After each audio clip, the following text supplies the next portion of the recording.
মন বাড়িয়ে ছুঁই। লেখনীতে ফাবিয়া মম। পর্ব সংখ্যা 48। মনের ভেতর কু ডেকে উঠছে, আজ এমন কিছু হবে যেটা ঝড়ের মতো লণ্ডভণ্ড করে দিবে সকল কিছু। তছনছ হয়ে যাবে সব। মার্জার ভয় আঁককে উঠছে। মিয়ানুরের পাশে না পেয়ে প্রথম ভয় পেলেও আস্তে আস্তে বুঝতে পারে ছেলে সম্ভবত সঙ্গে নিয়ে গেছে। গতকাল রাগের মাথায় খুবই জঘন্য গালাগাল করেছেন তিনি। মায়ের ঝাঁঝা বকানি খেয়ে মাহাতিম একটু টু শব্দ করেনি। আজও মনে হচ্ছে বড্ড বাড়াবাড়ি করে ফেলেছে। মেহিনুরকে মেয়ের মতো আদর্শ করতে গিয়ে একটু বেশি চটেছিলেন উনি। মাহাতিম বিকেল 5:30টার দিকে চলে যাওয়ার জন্য পুরোপুরি রেডি। তার গোছানো ল্যাগেজটা মেহিনুর আরও একটু গুছিয়ে দিল। মনটা ভরে উদাসীন হয়ে ডুকরে কেঁদে উঠল। ঠোঁট কামড়ে শক্ত হচ্ছে। সমুদ্রের কাছাকাছি আসাটা জীবনের সবচেয়ে বড় সার্থকতা। অথচ যে মানুষটা এখানে নিয়ে আসলো সে কিনা বিকালের দিকেই চলে যাচ্ছে। যাচ্ছে তাও আবার মাসখানেকের জন্য। কবে ফিরবে এ ব্যাপারেও কিছু বলতে পারছে না। আলাদ করে মাথায় হাত বুলিয়ে দিবে, কোলে মাথা টেনে নিয়ে ঘুমাতে পারবে। দুকাল ভরে ভরে আদর করবে, সেই সুযোগটুকু কপালে জোটেনি। এখন তো ইচ্ছে করছে হাউমাউ করে কেঁদে মাহাতিমকে আটকাতে, এই মায়ায় ছাপ বাড়াতে। কিন্তু তা আর হচ্ছে কো। আর কত অপেক্ষা? কেন অপেক্ষার মতো যন্ত্রণা সহ্য করব বলুন? এই যন্ত্রণা যেন প্রতিটা সেকেন্ডে সেকেন্ডে বিষাক্ত সূর্যের মতো বাজছে। মাহাতিম মন ভার করে থাকতে নিজেকে একটু প্রাণবন্ত রাখার মিথ্যা অভিনয় করলো। অভিনয়টা না করলে সৌভিক, সিয়াম, তোফু এই 3টা নেংটা বন্ধু সত্যি সত্যি বিষাদের মুখে বিদায় দিবে। নীতিপীতি ফারিনা মুখ 3 বোনকে আপনের চেয়েও আপন ভাবে। তাদের মুখের মর্মাত্মতা দেখতে হবে মাহাতিমকে। কোলে পিঠে এই 3 বোনকে কোনোদিনও চাচাতো ফুফাতো বোনের চোখে দেখেনি মাহাতিম, যেন মায়ের পেটের সহোদর বোন। মাহাদি তো সবচেয়ে বড় আক্ষেপটা কাজ করে। ছোট থাকতে একবার পা ভাঙার পর এই তো ছুটি পায়নি। তখন সবে কর্মক্ষেত্রে নিজেকে গড়ার জন্য প্রস্তুত করছিল মাহাতিম। ঈর্ষিত কিছু অফিসার তার পেছনে আদাচল খেয়ে লেগেছিল। তাদের কূটনৈতিক চালাকির জন্য মাহাদিকে একবারের জন্য দেখতে আসতে পারেনি সে সময়। জীবনের সবচেয়ে বড় কথা বোধহয় সেদিনই বুঝতে পেরেছিল মাহাতিম। সেই ডিপার্টমেন্টে এখন তার নম ভক্তি, সম্মান সবকিছুতেই তাকে চাই। কিন্তু জীবনের এই ব্যর্থতা আজ মাহাতিমের মস্তিষ্কে রিনটিন করে বাজে। চোখ বন্ধ করে হতাশায় নিঃশ্বাস ফেলল সে। আজ এসে সফল বলে চারদিকে এত কদর। সৌভিকের রুম থেকে চুল ছেটে আসার সময় হঠাৎ অজানা কারণে পা দুটো থেমে যায় তার উর্বর মস্তিষ্ক ধরতে পারে বিপদের ব্যাপারটা ধীরগতিতে আগাচ্ছে। দরজায় সরু ফাঁকটা দিয়ে দেখা যাচ্ছে অনামিকা এখনো ইঞ্জেকশনে কড়া ডোজে ঘুমাচ্ছে। ওর মাথা শিওরে বসে আছে রজনী। নিঃসন্তান রজনী নিজের ভাতিজিকে কলিজার খনি ভাবে। যদি অনামিকার মুখ থেকে চরের কথাটা শুনে ফেলে তাহলে রাগের কোনো বিকল্প তো থাকবে না। হামলা যেন কোনোভাবে মেহিনের উপর না পড়ে আসে, সেজন্য রজনীর কাছে ধরা দিল মাহাতিম। আধ ভেজানো দরজাটা ঢকঢক করে নক করলো। রজনী অনুমতি পেয়ে দরজা ঠেলে ভেতরে ঢুকতে ঢুকতে গোছানো কথাগুলো ঠোঁটের গলে আগিয়ে নিল। রজনী দরজার দিকে মাহাতিমকে অবয়া দেখে চমকে গেল। কি ভেবে রুমে এলে?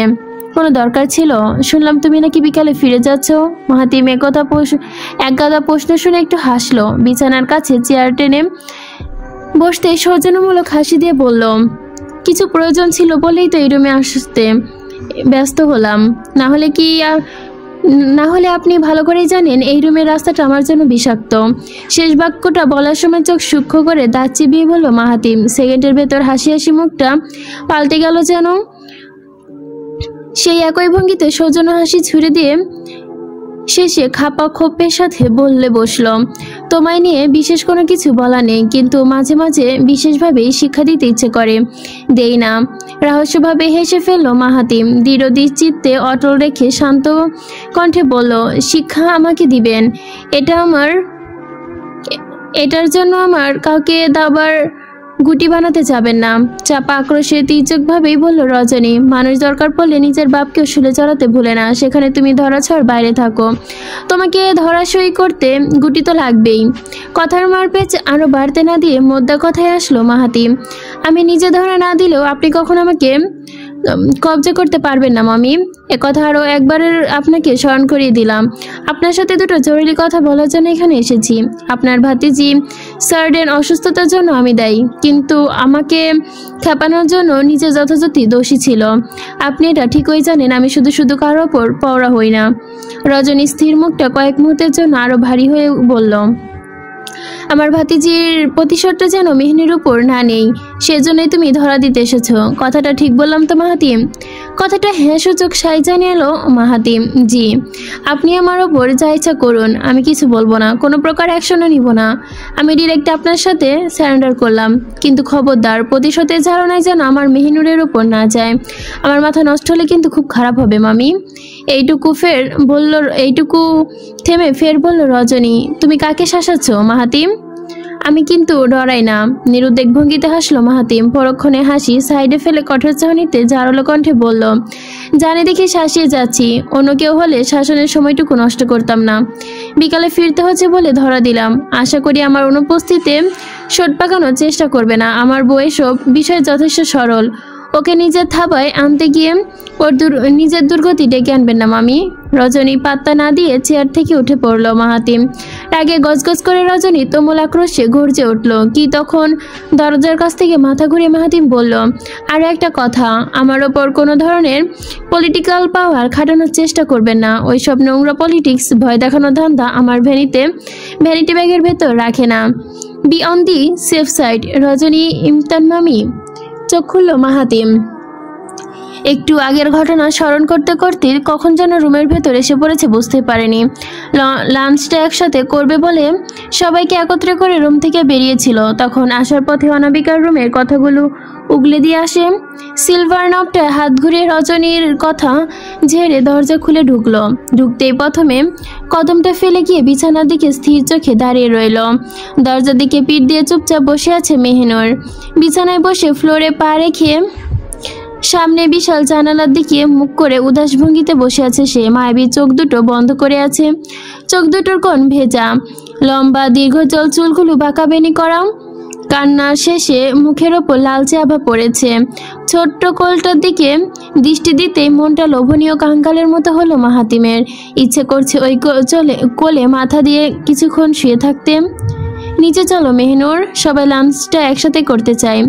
নিঃশ্বাস নিতেই ফোপানির মতো কেঁপে উঠল মেহিনুর। নাক টেনে ঢোক গিলে চোখ খুলে তাকালো। দৃষ্টি নিচু করে কোলের মাথায় আঙ্গুলে বুলাতে বুলাতে শুয়েতে লাগলো। টিমকাটের চুলগুলো ঘণ্টাখানেকের ভেতরে উধাও। আঙ্গুলের ডগা এখন ছোট্ট ছোট্ট খাটো চুলের খোঁচা। বুক ভরিয়ে শ্বাস ফেলল। কোমল কণ্ঠে বলল মেহিনুর, একটু সমুদ্র দেখিয়ে আনবেন? আবেশ আরামে চোখ বন্ধ করলো মাহাতিম। এই অদ্ভুত শান্তির শরীরটা নেগেটিভ ভাইবা যেন শুষে নিচ্ছে। আগে খাবে তারপর। মলিন মুখে একটুখানি হাসলো মেহিনুর। মুখ নিচু করে চোখ বন্ধ করলো মাহাতিম। খোঁচা খোঁচা চুলের ঠোঁটে গাঢ় চুমু খেলো। স্থির রইল কিছুক্ষণ। নিঃশ্বাসে টান টান স্থির করে রাখলো, যেন আনাবিল সুখটুকু রন্ধ্রে রন্ধ্রে টের পাচ্ছে মেহিনুর। তারপর ছেড়ে দিল আটল ভাবে। মাহাতিম ডোর বন্ধনটা দুজনের মধ্যবর্তী নীরবতা কাটিয়ে দুপুরের খাবারের জন্য নিচে রওনা দিল। পথিমধ্যে কানটা কঠিন করে মাহাদি ডাইনিং টেবিলে উপস্থিত হলো মাহাতিম। ব্যথার চোটে চোখ কুচকেও ও ভাইয়া কান ছিঁড়ে যাচ্ছে, ছেড়ে দাও বলতে বলতে কাতরালো মাহাদি। বেচারা মাহাদি দানবের হাতে ভয়ঙ্কর কানমলা খেয়েছে। কেঁদে কেঁদে অবস্থা তার শেষ। চোখ লাল করে বারবার মাহাদি চোখ মুছছে। মাথা নিচু করে রয়েছে। ডানে বড় ভাই, বামে মা বসেছে। মাকে কিছু বললেও কিচ্ছু হবে না, জানে সে। ভাই তাকে একটু ভালোবাসে না, সবসময় খালি বকাবকি করে। কেউ তার দিকে খেয়ালও রাখে না, উল্টো নিজেদের কথা মতো কাজ করে। সবাই যখন ঘর জন্য ব্যস্ত, তখন মাহাদির দিকে মেহিনুরের চোখ পড়ল। এক পলক সেদিকে তাকিয়ে মাহাতিমের উরুতে হাত রাখলো মেহিনুর। উরুতে স্পর্শ পেতেই ডানে চোখ ঘোরাতেই মেহিনুরের দিকে কি হয়েছে ইশারা টাইপ করলো মাহাতিম। মেহিনুর চোখ বড় করে মাহাদির দিকে তাকালো। মেহিনুরের ইঙ্গিতে এবার সেদিকে তাকিয়ে চিবানো খাবার গিলে ভুরু কুচকে বলল, খাস না কেন, কি সমস্যা? প্লেটের খাবার ওইভাবে পড়ে আছে, সারাদিন ফোন গুতাগুতি করলে মজা লাগে না? মাহাতিমের ঝাঁঝানো কণ্ঠে শিউরে উঠল মাহাদি। এবার ঠোঁট উল্টে মাথা নুয়ে কেঁদে দিল। দ্রুত মেহনুর চেয়ার ছেড়ে উঠে মাহাদির কাছে ছুটে গেল। মাহাতিমের পাশাপাশি সবার অবস্থান কৌতূহলে চূড়ান্ত শীর্ষে। চোখ মুছতে মুছতে মাহাদিকে নিজের সিটে আনলো মেহনুর। দুর্বল জীর্ণশীর্ণ শরীরে নিজের কোলে বসিয়ে আঁচলে চোখ মুছিয়ে বলল, তুমি না অনেক বড় হয়ে গেছো? বড় ছেলেরা কি সবার সামনে কাঁদে? তোমার ভাইয়াকে কখনো কাঁদতে দেখেছো? শফিক ভাইয়া, সামির ভাইয়া, তারা কি বকা খেয়ে কাঁদে? আমার দিকে তাকাও মাহাদি, তাকাও বলছি।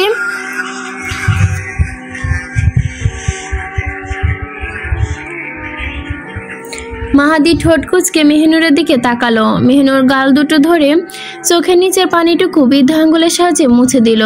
সারাদিন গেম খেলে কি ভালো বলো? খাওয়ার সময় যদি না খাও, তখন যদি গেম খেলতে থাকো, তাহলে কি শরীরে তোমার ভাইয়ার মতো শক্তপোক্ত হবে? শরীরে মাংস লাগবে না। আমি খাইয়ে দিচ্ছি, একটু এটো করবে না? হ্যাঁ, এটো করলে রাগ করব, আর কোনোদিনও আদর করব না। মেহনুরের প্রচনায় কান্না একটু থামলো মাহাদির, কিন্তু রাগ কমলো না তার। বড় ভাইয়ের প্রতি তীব্র ক্ষোভ জাহির করতে গিয়ে টপ টপ করে অশ্রু ফেলতে ফেলতে বলল, আমাকে কেউ মূল্য দেয় না, কেউ আদর করে না। আমি যেদিন মরে যাব, সবাইকে ছেড়ে যাব, সেদিন দেখিও মেহনুর ওরা কিভাবে কাঁদে। আমাকে কেউ ভালোবাসে না। ভাইয়া আমারও পরিচ্ছা মতো চিল্লাচিল্লি করে শাস্তি দেয়। কেউ আমাকে ভালোবাসে না, কেউ না। আমার স্কুলের শ্রীমণিতে আজ পর্যন্ত ভাইয়া আসেনি। আমি যেদিন রেকর্ড ব্রেস্ট করে লং জাম্প খেলায় পুরস্কার নিতে গেলাম, সেদিন ভাইয়া ধমকানি দিয়ে বলেছিল সে আসবে না। আমি ফ্র্যাকচার পা দিয়ে 6 মাস বিছানায় ছিলাম। ডাক্তার কতগুলো ইঞ্জেকশন দিয়েছিল, তাও ভাই আমাকে দেখতে আসেনি। ফোন করে বলেছিল আসবে না। ভাই আমাকে খালি বকে, সে আমার কোনো ইচ্ছা পূরণ করেনি। আমি সব ছেড়ে ছুড়ে চলে যাব, দেখে নিয়েও চলে যাব। হু হু করে কেঁদে উঠল মাহাদি। হিচকি সুরে কাঁদতে কাঁদতে বলল, আমি বাবাকে দেখিনি। ভাইয়াকে বাবার আদরও পেয়েছি, মার আদরও পেয়েছি, অথচ আমি কারোটাই পাইনি। ভাইয়া বাবার আদরও পেয়েছে, মায়ের আদরও পেয়েছে, কিন্তু আমি কারোটাই পাইনি। কেউ আমার কথা রাখে না। গতকাল পানিতে নামতে চেয়েছিলাম, ভাইয়া চর মেরে আমাকে রুমে পাঠিয়ে দিয়েছে। আমাকে কেন মারলো? আমি কি? কণ্ঠ রোধ করে থেমে যায় মাহাদি। কান্নার চোটে খিঁচুনিতে ফোপাচ্ছে সে। মাহাদির কান্নার মাথার পিঠে হাত বুলিয়ে দিচ্ছে মেহনুর। দৃঢ় মুমূর্ষুর মতো কিছুক্ষণের জন্য বাকশূন্য হয়ে গেল সে। শুধু অনামিকার চতুর মস্তিষ্ক অন্যদিকে কিছু রটনায় ব্যস্ত। তার ঠোঁটে জয়ের মতো হাসি। এই বুঝি ফাঁদে ফেলার মহড়া পেয়ে গেছে সে। এবার এমনভাবে চালটা চেলে দিবে যাতে সাপও মরবে, লাঠিও ভাঙবে না।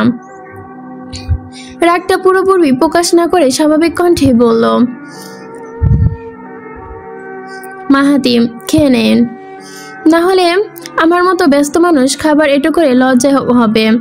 দারুণ আশ্চর্যের সাথে দমে যায় মাহাতি। তার কান গরম লাগছে, মুখে খাবার দেওয়ার ইচ্ছে মরে গেছে। দূর থেকে মেহনুরের রূপ চেপে খামছে, হাসছে তৌফর মুখে খাবার চিবোতে চিবোতে ডানে থাকা ফারিনের কানের গোড়া ফিসফিস করে বলল, এই ফারিন রে, পোল্ট্রি মুরগি দেখি বাঘের সামনে ছোকছোক করছে। কানের কাছে সুরসুরি খেয়ে চমকে গেল ফারিন। সিনারি দেখে ব্যাঘাত ঘটায় তৌফের দিকে বিরক্ত ভরা চোখে তাকালো। তোর এই গাঁজাখুরানি স্বভাব আর গেল না তৌফো, অসহ্য লাগে এগুলো কি? তৌফো এবার কথার ভূমিতা না করে আবার বলে উঠল, ফারিন রে, হাতে একটা চিমটি কাটতো, দেখি এই ঘটনাটি স্বপ্ন নাকি বাস্তব। ফারিন বেজায় খেপে গিয়ে স্বর নামিয়ে বলল, আমাকে কি করতে মন চায় জানিস? যখন এই ফিসফিস আচরণ করিস, মন চায় ওই কানটায় আমি কামড়ে ছিঁড়ে ফেলি। এই যেন টনক নড়ল তৌফের। ফারিনের দিকে তাকিয়ে বলল, তুই তো দেখি ভালোই দুষ্ট হয়েছিস, আমার কান কামড়াতে চাস? ছি। ফারিন আহম্মকের মতো হতভম্বল হয়ে বলল, হোয়াট দ্য ছি। তৌফো ভাই, আমি তোমাকে একটু পছন্দ করি না। সন্দেহ প্রবণে চাহনি দেখে ছোট্ট করে বলল তৌফো। ফারিনের দিকে মুখ গুটিয়ে বিব্রতিতে মাথা ছুঁয়ে নিল। তোতলাতে বলল, তুমি। তোতলানোতে লাগলো ফারিন। তৌফের কপালে ভাঁজ দেখে সরু চোখে বলল, তু করতেছিস কেন? আমি কি কুত্তা নাকি আমি মানুষ? পছন্দ করলে সোজাসুজি বলবে। এ কেমন জ্বালা ভাই, এর চেয়ে খাবার না খেয়ে টেবিলে বসে থাকাই ভালো। এদিকে ভাইয়া ভাবির নীরব দাঙ্গা চলছে, অন্যদিকে তৌফো ঘাড় মটকে বলছে। সবার দৃষ্টি মাহাদিকে শান্ত করাতে লাগলো। তখন রজনীর চোখের আড়াল থেকে একটু দূরে দূরে কোলে গেল। হোটেলটার এক সাইডের পথের দিকে একপাশে তাকাতে তাকাতে ফোন নিয়ে চটচট কাউকে কল করলো। কলটা রিসিভ হতে সেখানকার অভিজাত পিলারের পেছনে লুকিয়ে পড়লো। কণ্ঠ যতটা সংযত করা যায় করলো। হ্যালো স্যার, সব রেডি তো? শোনো, প্ল্যান পরিবর্তন করো আর এক্ষুনি করো। ওকে, মারার দরকার নেই, কোনো সাফাই চাই না।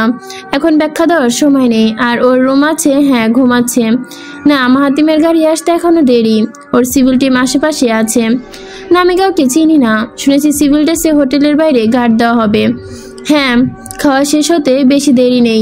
ঘোড়ার প্ল্যানও আছে। ইত্তেফাক। নিউজ পেপারের অ্যাডভান্সে 1 লক্ষ সবুজ রঙের বিনে ফিতলি। হ্যাঁ, কাজ হয়ে যাবে। শুধু কাজটা হওয়া চাই। মাহাতিম যাওয়ার আগেই যেন ধাক্কা খেয়ে বিদায় নেয়। আমি ওর চোখে পানি দেখতে চাই। কাউন্ট ডাউন করা শুরু করো। আমি যা বলেছি তার থেকে যেন হেরফের না হয়। এক দফা নিজের কথা বলে যেতে থাকলো রজনী। ওপাশ থেকে মানুষটি একটির পর একটি প্রশ্ন করছিল আর সে তার কথার বাঁকে বাঁকে নিজের প্রশ্ন উত্তর ছুড়ছিল। সমুদ্রের জলরশির কাছে ভিড় পড়লো সবাই। সময়টা তখন ঘড়ির কাঁটায় কাঁটায় 3টা বাজে। পর্যটকদের টলমল ভিড় একদম কম। জায়গাটা ফাঁকায় মাহাতিম তার পরিবারে নিয়ে জায়গা খুঁজে নিল। সবাই খাওয়া দাওয়া সেরে একটু রেস্ট নিয়ে পানিতে নামার প্রস্তুতি নিচ্ছে। সবার গায়ে হালকা মতন পোশাক। ছেলেদের গায়ে শার্ট, মেয়েদের পরনে জিন্স কুর্তি। মেহনুর, মার্জা, রজনী 3জন কেবল নিজেদের বেশভূষায় রয়েছে। মাহাতিম একটু দূরে গিয়ে কাদের সাথে যেন কথা বলল। ঘাড় ঘুরিয়ে মেহনুর সেটা দূর থেকেই অবলোকন করলো। মাথায় ওনার টেনে নিয়ে চুপচাপ শূন্য দৃষ্টিতে তাকিয়ে আছেন। মার্জাও সেদিকে তাকানো। গায়ে দামি শালটা আর একটু শীতলভাবে আটকে নিল তিনি। চোখ থেকে কালো সানগ্লাসটা খুলে মাথায় রাখলো রজনী। আশেপাশে চোরা দৃষ্টিতে কাউকে খুঁজে যাচ্ছে। ফোনের ডিটেলস তো দেওয়া শেষ। বাকিরা হাঁটু পানি পর্যন্ত নেমে হই হুল্লোড় করছে। একে অন্যকে পানিতে ছোড়াছুড়ি করে খেলছে। শৈশবের ফুর্তিতে যেন মেতে উঠেছে তারা। অন্যদিকে হাত ছেড়ে দিয়ে ঝলমলে চুলে হাত রাখলো মেহনুর। পাতলা কালো ঝলমলে চুলটা যেন মাহাতিমের মতোই। কপাল থেকে সারি সারি চুল ডান হাতের পেছন থেকে ঠেলে দিল। ছোট নিষ্পক মুখটা তার গালে কপালে অসংখ্য চুমু খেলো মেহনুর। মাহাতির চোখের দিকে চোখ রেখে ঠান্ডা গলায় বলল। মেহনুর মাহাতিকে বলল, আমি তোমার ভাইয়াকে রাজি করাবো, কোনো চিন্তা নেই। উনি রাজি না হলে আমি তোমাকে নিয়ে ঘুরিয়ে আনবো, ঠিক আছে? মলিন ঠোঁটে হেসে উঠল মাহাদি। খুশির আমোদে গদগদ করলো। সত্যি তুমি সাঁতার পারো? মেহনুর হাসি দিয়ে হ্যাঁ সূচক মাথা নাড়ালো।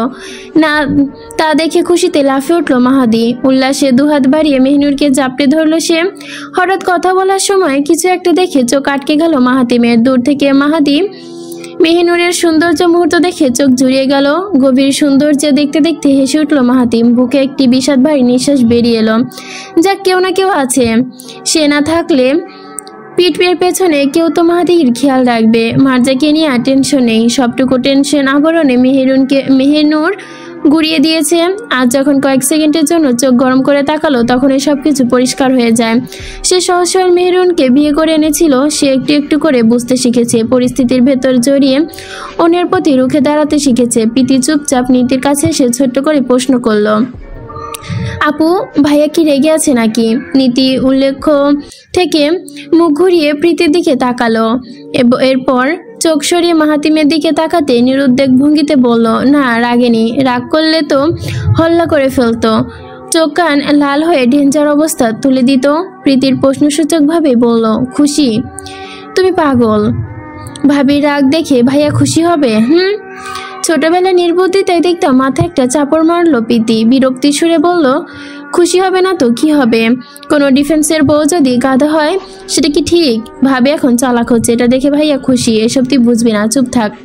মাথায় হাত বুলাতে বুলাতে চুপ মেরে গেল প্রীতি। বোনের কথা একটু রাগ হলে সেটি অদৃশ্যভাবে উড়ে গেল। শ্রমিকের ক্যামেরায় ফটোবন্দি করে চটপট দুপন সেদিকে দৌড় ছুটালো। সবাই দফায় দফায় অনেক ছবি তুলছে, গ্রুপ ফটো তুলছে। মাহাতিমকে নেওয়ার জন্য ভেজা গায়ে পানি থেকে উঠল সৌভিক। বন্ধুর কাজ জড়িয়ে অনুমান করতে করতে সবার কাছে একত্রে করলো। মাহাতিম হার মেনে চুপ হয়ে গেল। ফারিন তাকে মেহনুরের পাশে দাঁড় করিয়ে দিল। এরপর একদল দাঁড়িয়ে রইল আর একদল হাঁটু মুড়ে বসলো। পেছনে নীল সমুদ্রের ব্যাকগ্রাউন্ড দেখা যাচ্ছে।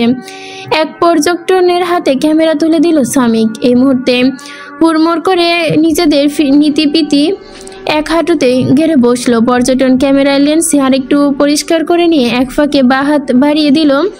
মাহাতিম চুপিসারে বাঁ দিকে এগোতে এগোতে খপ করে কোমর জড়িয়ে ধরলো। সাথে সাথে ডান দিকে চোখ ফিরিয়ে মাহাতিমের দিকে তাকালো মেহনুর। মাহাতিমে মন ভান করে দাঁড়িয়ে আছে, যেন কিছুই করেনি। এমন হাব ভাব, ঝটকা মেরে হাতটা সরিয়ে দিবে। পরক্ষণে হাতের ওপর হাত রাখলো মেহনুর। হাতটা ছড়ালো না। লেন্স পরিষ্কার হলো, ক্যামেরা থেকে তাক করলো। সমুদ্রেতে একটুখানি ঘোরাফেরার জন্য ছোট ছোট রাইডারের ব্যবস্থা করলো মাহাতিম। এই উসিলায় মাহাদিকে পানির ওপরে ঘুরিয়ে আনলে বদমাস্টার মন গলে যাবে। বাতাসের জন্য আকাশটা আকাশি রঙের রঙিন শার্টটা গায়ের সাথে আষ্টে পিষ্টে ছেটে গেছে।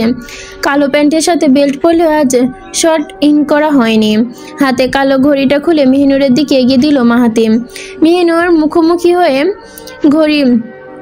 ঘড়িটা বাড়িয়ে দিল, বলল, এটা রাখো। ঘড়িটা এক প্রকার মেহনুরের হাতে গুঁজে দিল সে। চটপট সাথের স্লিপটু গুছিয়ে মেহনুরকে উদ্দেশ্য করে বলল, মাহাদি সাঁতার জানে না। এটা যদি গ্রামের নদী হতো আমি না করতাম না, কিন্তু এটা সমুদ্র। এখানে একটু একটু এদিক ওদিক হলে শেষ। তুমি যে ওর কথায় নেচে বেড়াচ্ছ এটা ঠিক না মেহনুর। খাবার টেবিলে কিছু বলিনি, এর মানে এই না তোমার কথায় দমে গেছি। ওর প্রতি খেয়াল রাখছো বলে আমি খুশি, কিন্তু আসক্ততা কমে যাবে না।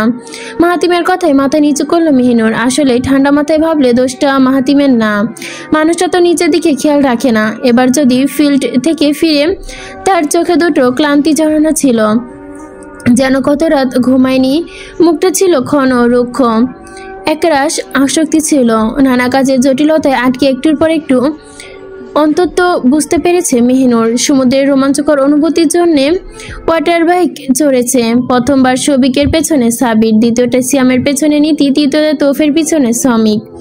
এদিকে তোফও হাজার তোষামত করেও ফারিনকে নিয়ে পেছনে ওঠাতে পারেনি। ফারিন পাগলেটে ভঙ্গিতে নানা করেই যাচ্ছে। শেষমেশ স্পষ্ট করে বলে দিল মাহাতিমের রাইডে উঠবে সে। তোফে এসব ফটকা টাইপের হিরোগিরি দেখার ইচ্ছে নেই। সবার কিংকলাপ হাসতে হাসতে ফারিনের লাইফ জ্যাকেট পরতেই ভালো বলল। মাহাতিম নিজে প্রস্তুত হয়ে ওয়াটার বাইকে চড়তে চড়তে বলল, আমি কিন্তু স্পিডে চালাতে পারি না। স্পিড বাড়াবাড়ির জন্য হাউকাউ করবি না, করেও লাভ নেই। ফারিন দাবি কথায় মুখ ভেঙ্কি দিয়ে বলল, আমি তো গাধা না, তুমি বলে আমি হ্যাচপ্যাচ করে বিশ্বাস করব?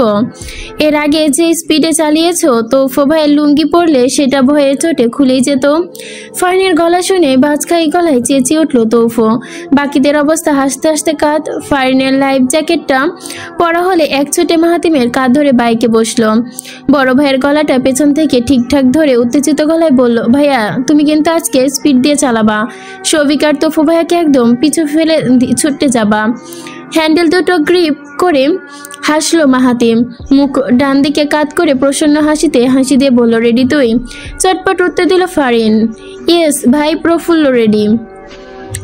মুখটা সামনে ঘুরিয়ে বাইক স্টার্ট দিল মাহাতিম। অমনি পানির ওপর দারুণ স্পিডে জল তরঙ্গ বাইকটি ছুটল।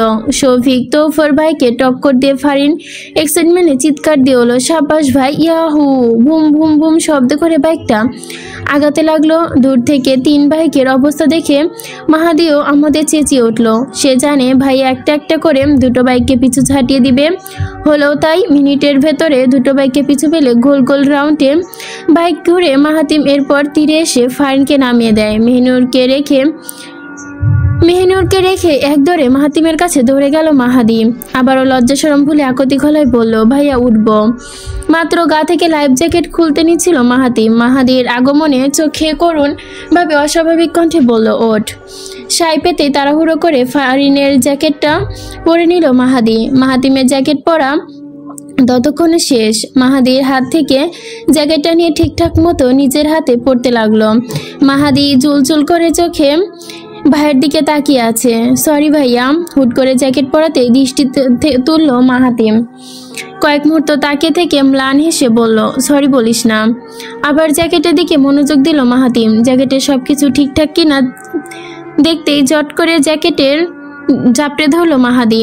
গালটা দু হাতে জড়িয়ে ধরে মাহাতিমের কাঁধে মুখ গুজে বলল, তুমি আমার ওপর। আবারও জ্যাকেটের দিকে মনোযোগ দিল মাহাতিম। জ্যাকেটের সবকিছু ঠিকঠাক করতেই মাহাতি জাপটে ধরলো, গলাটা দুহাতে জড়িয়ে ধরে মাহাতিমের কাঁধে মুখ গুজে বলল, তুমি আমার ওপর রাগ করো না ভাইয়া, আই মিস ইউ।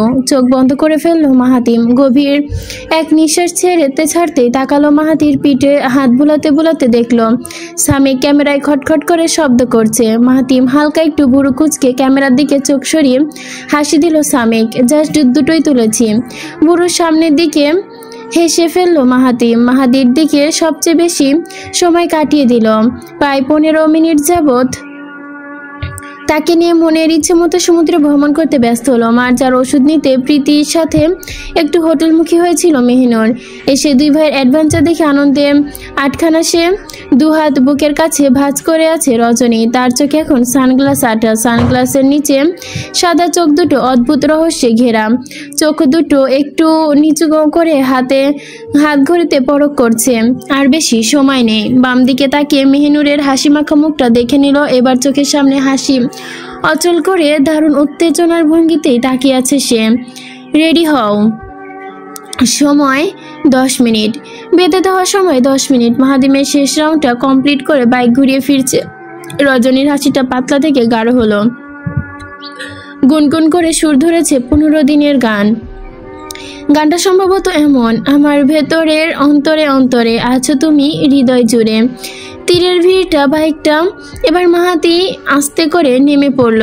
ছুটে এলো মায়ের কাছে। কি থিল পেয়েছে সেই ছোট ছোট শব্দ জুড়ে মাকে বলতে লাগলো। নীতিরা ভেজা গায়ে একটু দূরে থাকা ঝালমুড়ির পশটা দেখে ছুটে গিয়েছে। গা থেকে জ্যাকেট খুলে লোকটার সঁপে দিতে মেহিনুরের কাছে গিয়ে হাজির। কোনো দিকে পরোয়া না করে মেহিনুরের আঁচল টেনে মাথা মুছতে লাগলো। লজ্জায় আশেপাশে তাকাতে পারলো না মেহিনুর। সবাই কি ভাববে? বাবা মাও তো অধরে বসে আছে, তাদের সামনে এই ন্যূনতম লজ্জাবোধ নেই। এই লোক কি ট্রেনিংয়ের নামে একটুখানিও লজ্জা গিলে এসেছে? মেহিনুর নতমুখে মিনমিন করে বলল, আপনি আঁচল ছাড়ুন, এখানে সবাই আমাদের দিকে তাকাবে। মাহাতিম বেপরোয়া কণ্ঠে বলল, তাকালে তাকাক, আজ তো চলেই যাচ্ছি। মেহিনুর দিশা বিশা ভঙ্গিতে কাচুমাচু করছে। শেষে সহ্য করতে না পেরে মুখ ফোঁস করে বলল, আপনি কি একটুও শরম নেই? মাহাতিম ভেবাচাকা খেয়ে থমকে গেল। চরম পর্যায়িত হয়ে বলল, আজব, আমি কি তোমার ঠোঁটে চুমু খাচ্ছি নাকি? লজ্জায় কাতরে চোখ খিচুনি দিয়ে গুটিয়ে গেল মেহিনুর। আর পারা যায় না, এই লোকটা এত ঠোঁটকাটা কেন? মুখের ওপর কি ঠাস ঠাস করে কথা বলেছি? মেহিনুরের জড়সড় অবস্থা দেখে নিজের আঁচল ছেড়ে দিল মাহাতিম। মাথাটা ডানে বামে নাড়াতে নাড়াতে বলল, তোমাকে কি যেন বলতে ইচ্ছে করছে, তোমাকে নিয়ে কোথাও শান্তি। আর কোনো শব্দ নেই। 1 সেকেন্ড, 2 সেকেন্ড, 3 সেকেন্ড, অনেকটা সময় পেরিয়ে গেল, তাও আওয়াজ নেই। মেহিনুর খিচুনি চোখ খুলে তাকাতেই চিৎকার দিয়ে উঠল কেউ। চিৎকারের সাথে সাথে আরও 8-10টা গলা হাহাকার গড়ে উঠল। শোরগোল বাঁধল চারদিকে। হাউমাউ করে কেঁদে উঠল সকলে। নীতিপীতি ফারিনের গলাও তখন একই রকম।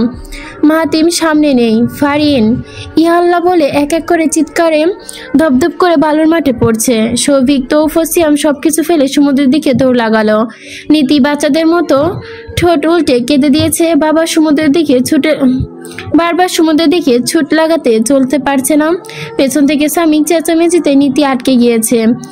সেও রীতিমতো উদ্বেগের মতো চিৎকার করে যাচ্ছে। পুরো কাহিনী বুঝতে সময় লাগলো মেহিনুরের। বড় করে ঢোক গিলেই বুকের ভেতরে সমুদ্রের দিকে একবার ভালো করে তাকালো। তৎক্ষণাৎ বুকের মধ্যে কামড় দিয়ে উঠল। নিঃশ্বাসের গলা আটকিয়ে হাঁপানির মতো ঠোঁট ফুলে উঠল তার। নিঃশ্বাস নিতে পারছে না মেহিনুর। কেউ গলার কাছটাই যেন দাবনীয়ভাবে টিপে ধরেছে। ঠোঁট ফেটে পানি বেরোচ্ছে। চিৎকার করতে ইচ্ছে করছে। কানে একবার মার্জার গগন বিদারণী চিৎকার শুনতে পেল। বুকটা যেন গুলির আঘাতের মতোই ঝাঁঝরা হয়ে গেল। কপাল ঘেমে উঠেছে। ভয়ে হাত পা কাঁপছে তার। গলায় নিঃশ্বাস জমে যাচ্ছে। ফুসফুস করছে। নীতির গলা কেঁদে উঠছে যাচ্ছে। চিৎকার করছে করুণ সুরে। বারবার আর্জি জানাচ্ছে, আল্লাহ মাফ করো, আল্লাহ মাফ করো, ওকে ফিরিয়ে দাও। হা করে জোরে জোরে নিঃশ্বাস নিতে নিতে টলমল চোখে সামনে তাকালো মেহিনুর। সমুদ্রের একটুখানি বাঁচার তাগিদে হাবুডুবু খাচ্ছে মাহাদি। বারবার দুহাত উঁচিয়ে সাহায্যের জন্য ডাকছে। স্রোতের জোয়ারে বহু দূরে চলে গেছে মাহাদি। নাগালহীন হাত দুটো বারবার ডেকে যাচ্ছে। তাকে নাগালে পাওয়ার জন্য প্রাণপণে ছুটতে চলেছে 4 জন। সমুদ্রে দূরত্ব যেন কয়েকশো মাইলের মতোই ঠেকছে। আজ মাহাতিমের স্থির জ্ঞান নেই। পুরো দুনিয়া যেন অন্ধকার লাগছে। সমুদ্রের নোনা পানির সাথে তার চোখ দুটো মিলে গেছে। এই সমুদ্রের যাত্রা তার শুধু সমুদ্রের জন্য নয়, সে যেন সেই দূরেই থাকে। আজ কি এই সমুদ্রের সময়টুকু মায়া গিলে নিবে? হঠাৎ বাতাসের সাথে করুণ সুরে থমকে গেল মাহাতি। পেছন থেকে নীতির কণ্ঠে মেহনুর ভাবি ডাকটা শুনে সাঁতার থেমে গেছে তার। মুখটা পিছনে ঘুরে বুকের ভেতর সজোর একটা চাবুক লাগলো। সমস্ত শরীর ঝিম মেরে স্থির হয়ে গেছে। কানে কানে সেই চিরচেনা পরিস্থিত সুর শুনতে পেল। শান্তিতে সংগ্রামে সমুদ্রের গর্জে উঠেছে। শান্তিতে সংগ্রামে সমুদ্র দুর্জয়ের সেই শব্দটা বারবার তার কানে বাজছে। মাহাতিম ওই মুহূর্তে কিছু যেন চিন্তা করতে পারছিল না। মাথাটা একদম কাজ করছে না। মেহনুর উন্মাদের মতো সমুদ্রের দিকে ঝাঁপ দিতে আসছে। অপরদিকে স্রোতে তুমুল উত্তারে দূরে চলে যাচ্ছে মাহাদি। দুদিক থেকে বিকট সমস্যা মোকাবেলায় আগেও করেছে মাহাতি, কিন্তু এবারের ঘটনাটা পুরোপুরি ভিন্ন। আবেগের ঘনঘটা ঘটে গোগ্রসে গিলে পড়েছে সে। মেহনুর যতটা অসুরই সাঁতারে পটু হোক না কেন, সমুদ্রের কাছে সে পারবে না। সৌভিকরা মাহাদির জন্য ঝাঁপিয়ে পড়লেও সাঁতারে বেশি দূর যেতে পারেনি। তারা পিছিয়ে যাচ্ছে স্রোতের ধাক্কা খেয়ে খেয়ে। মাহাতিমের লম্বা লম্বা নিঃশ্বাসে ছড়িয়ে যাচ্ছে। চোখ বন্ধ করলো। তার মাথাটা ঠিকভাবে কাজ করা প্রয়োজন। তার সচল মস্তিষ্কটা বারবার নেতিয়ে পড়ছে, ঠোঁট কাঁপছে প্রচুর। কেন এমন হচ্ছে? হওয়ার কারণ কি? এর আগে তেমন পরিস্থিতি হয়নি। শত্রুর হাতে ধরা খেয়েও মৃত্যুর ভয়ে বুক কাঁপেনি। আজ কেন ভেতরটা এমনি এভাবে চুরমার হচ্ছে? মেহনুর কি সমুদ্রের পানিতে ঝাঁপ দিয়ে দম হারাবে নাকি? মাহাদি ক্যালকুলেশনে বরাবর ঘুলিয়ে যাচ্ছে। সূত্র বসাতে ভুল করছে। কেন এমন হচ্ছে? তার ট্রেনিংয়ের সিকোয়েন্সন এভাবে বেখাপ্পা হয়ে যাচ্ছে। কেন এমন ঘটছে তার সাথে? সমুদ্রের অতল গহ্বরে মস্তিষ্কের গভীরতা কাজ করছে না। নাক মুখ দিয়ে নোনা পানি ঢুকছে অবাধে। ছোট্ট দেহটা ফুসফুসি থলিয়ে যাচ্ছে অক্সিজেনে শূন্য হয়ে। মস্তিষ্কের ক্রিয়া আস্তে আস্তে সুইচ টেপা বাতির মতোই নিভে আসছে। মনে হচ্ছে কেউ যেন মাথার ভেতরে ঢুকে বাতিগুলো টপটপ করে বন্ধ করে দিচ্ছে। বন্ধ করতে ঘুটঘুট করে অন্ধকারে মাথার যন্ত্রটা নিস্তেজ হয়ে আসছে। শরীরের ওপর কয়েকশো টনের অনুভব হচ্ছে।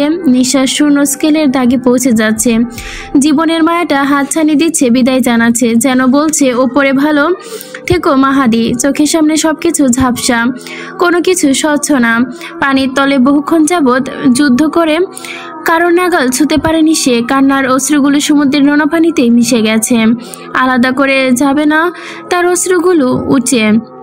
উঠিয়ে রাখা হাত দুটো আস্তে করে পানির ওপর ধপাস ধপাস করে পড়লো। হাত আর শক্তি নেই, শক্তি শেষ। পানির নিচে পা দুটো পাগলের মতো ধাপাধাপি করে মুখটা শেষবারের মতো উঁচু করে তুলল। গলা অবধি শরীরটা পানির ওপর কাতরাচ্ছে। মুখে হাঁ করে শেষ নিঃশ্বাস টান দিয়ে সমস্ত সময় নিব্ধ করে ভোবো করে আওয়াজ শোনা যাচ্ছে।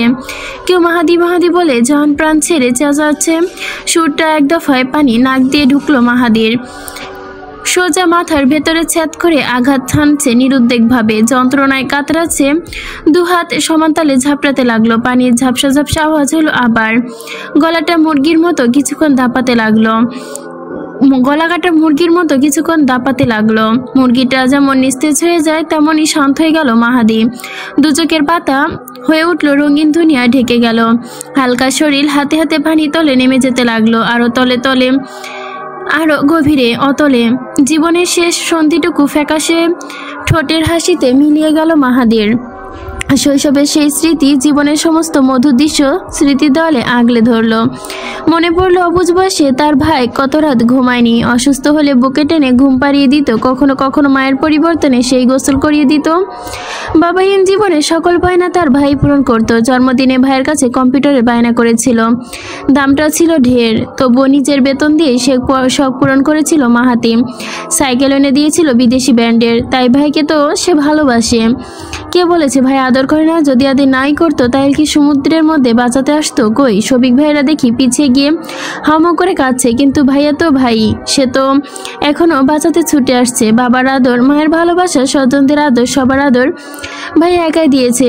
বাবার মতো ছায়া তো হয়েই থাকতো, কখনো ভাইয়ের মতো ঢাল হয়ে দাঁড়াতো না।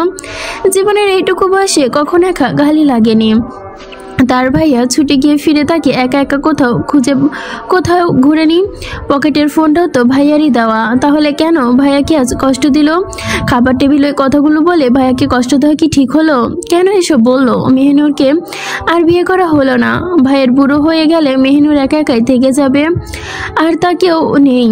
ভাইয়া কি মেহনুরকে দেখে রাখবে? মেহনুর সবার চেয়ে আলাদা, কেউ ওর মতো নয়।